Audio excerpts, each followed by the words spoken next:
दोस्तों आज के हम इस वीडियो में बात करने वाले हैं कि क्या भारत अपने एलसीए तेजस जो एयरक्राफ्ट है उसकी प्रोडक्शन रेट को बढ़ाने वाला है क्या? अभी तक के मीडिया रिपोर्ट के हिसाब से भारत जो है अपनी कैपेसिटी को बढ़ाकर 12 एयरक्राफ्ट से 16 एयरक्राफ्ट करने वाला है।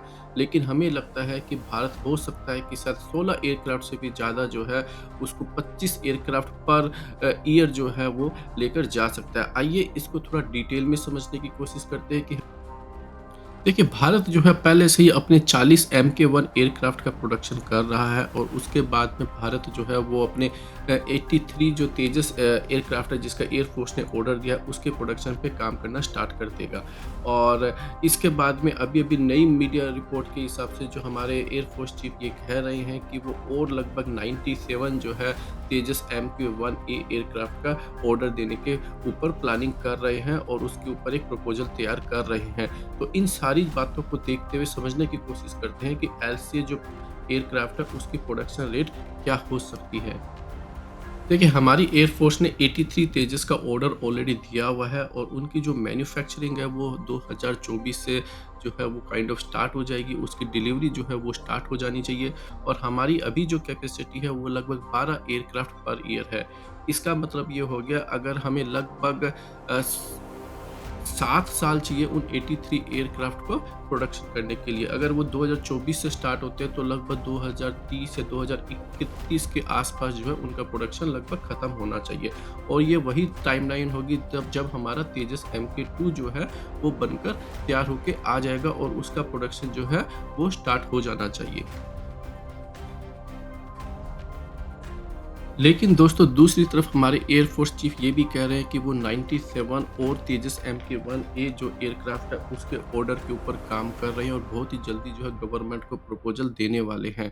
इसका मतलब ये हो गया कि अगर तेजस MK2 का प्रोडक्शन अगर 2031 या 32 से स्टार्ट होने वाला है तो इससे पहले जो है तेजस MK1A के सारे ऑर्डर जो है लगभग कंप्लीट हो जाने चाहिए। इसका मतलब ये हो गया कि अगर 97 ऑर्डर को अगर हम अगले 7 या 8 सालों के अंदर प्रोडक्शन करते हैं, तो लगभग 10 एयरक्राफ्ट जो है कम से कम जो है और एडिशनल एयरक्राफ्ट बनने चाहिए। इसका मतलब इंडिया जो है लगभग 25 से 26 जो तेजस के जो एयरक्राफ्ट है पर ईयर बना रही होगी और ये एक बहुत ही अच्छा नंबर है अपनी इंडिजिनस एयरक्राफ्ट के बनाने के लिए। और इससे बहुत ही जल्दी जो है भारत जो है अपने जो आउटडेटेड जो मिक्स हैं या जो आउटडेटेड जो दूसरे प्लेन है जैसे जैगुआर जैसे प्लेन है उनको भी वो रिप्लेस रिप्लेस कर सकता है। तो अगर ओवरऑल पर्सपेक्टिव में देखें तो ये बहुत ही अच्छी न्यूज़ है। लेकिन अगर अब हम उसके दूसरे सिनेरियो को भी समझने की कोशिश करते हैं, अगर ऐसा नहीं है तो फिर इसका क्या मतलब है एडिशनल तेजस MK1A ऑर्डर को देने का। आइए इसको भी थोड़ा समझ लेते हैं। अगर भारत जो है अगर अपनी प्रोडक्शन रेट को नहीं बढ़ाता है तो इसका मतलब ये हो गया कि कहीं न कहीं एयर फोर्स ये सोच रही है कि तेजस MK2 का जो प्रोडक्शन है फिर वो लगभग 2035 से पहले नहीं होने वाला है। और अगर ऐसा होता है तो भारत की जो एयर फोर्स है उसके लिए एक बहुत बड़ा सेटबैक होगा। प्रोबेबली एयर फोर्स उस केस में ये कोशिश कर रही है कि हमें जितनी जल्दी जहाँ से भी मिल जाए उतने एयरक्राफ्ट को बना लो, इंडक्ट कर लो, अदरवाइज़ जो है हम जो है बहुत ही बुरी सिचुएशन में फँसने वाले हैं। तो दूसरा जो है उसका पहलू ये हो सकता है। यहाँ पर हमें ऐसा लगता है दोस्तों कि जो इंडियन एयर फोर्स है वो बहुत ही जल्दी से जल्दी तेजस MK1A जो एयरक्राफ्ट है, जो कि हमें इमीडिएटली अवेलेबल है क्योंकि ये हमारे ही द्वारा बनाया गया है और हम इसका प्रोडक्शन रेट जो है जितना चाहे उतना बढ़ा सकते हैं और कम से कम पैसों में इसको बना सकते हैं। तो उसको बहुत ही बड़ी संख्या के अंदर इन्वेंट्री के अंदर जो है इंडक्ट करना चाहती है। क्योंकि दूसरी तरफ चाइना के लिए ये न्यूज़ आ रही है कि चाइना लगभग जो है 100 J-20 जो कि उनका 5th जनरेशन एयरक्राफ्ट है उसका प्रोडक्शन रेट पर पहुंच गई है। इसका मतलब ये हो गया दोस्तों, अगले मान लीजिए अगले 7 सालों में अगर हम देखते हैं तो चाइना के पास में लगभग 700 नए J-20 जो है उनकी वायुसेना में आ चुके होंगे। 200 से 250 उनकी वायुसेना में ऑलरेडी है।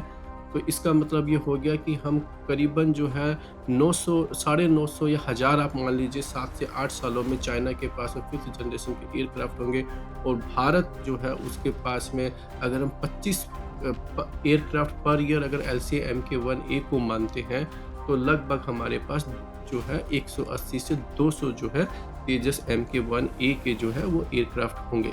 और अगर ये ऐसा ही चलता रहता है, अगर हम किसी 5th जनरेशन एयरक्राफ्ट को अगर ऑर्डर नहीं करते हैं, तो ये हमारे लिए बहुत ही बड़ी चिंता का विषय बनने वाली है। दूसरी तरफ दोस्तों हमें ये नहीं भूलना चाहिए कि तेजस MK2 जो है वो लगभग एलसीए MK-1A जैसा है, लेकिन उसका जो डिज़ाइन है उसके अंदर कनार्ड जो है वो उसको यूज़ किए गए हैं। तो अभी तक उसका टेस्ट होना और उसको अपने आप को प्रूव करना जो है वो अभी काफ़ी बाकी है। अगर ये मान लेते हैं, अगर एक बार के लिए गलती से भी अगर ये एयरक्राफ्ट सक्सीड नहीं होता है, तो भारत जो है उसको फिर बहुत ही बड़ी संख्या के अंदर जो है फॉरेन कंट्री से जो है और एयरक्राफ्ट परचेज करने पड़ेंगे और तब तक बहुत ज़्यादा डिले हो चुकी होगी। आज के इस वीडियो में दोस्तों इतना ही। आप बताइए आपको ये वीडियो कैसा लगा? आपकी क्या ओपिनियन है? क्या आपको लगता है कि भारत जो है वो अपने तेजस MK-1A जो एयरक्राफ्ट है उसकी प्रोडक्शन रेट को बढ़ाने वाला है, या फिर आपको लगता है कि उसके अंदर जो है एडिशनल ईयर्स जो है वो 2035 तक जो है उसका प्रोडक्शन चलने वाला है? आप क्या सोचते हैं इस पूरे सब्जेक्ट के बारे में, इस पूरे मैटर के बारे में? अपनी ओपिनियन जो है वो कमेंट सेक्शन में बताइए और हमारे जो वीडियो है इसको लाइक कीजिए, शेयर कीजिए और हमारे चैनल जो है उसको आप सब्सक्राइब करना मत भूलिएगा।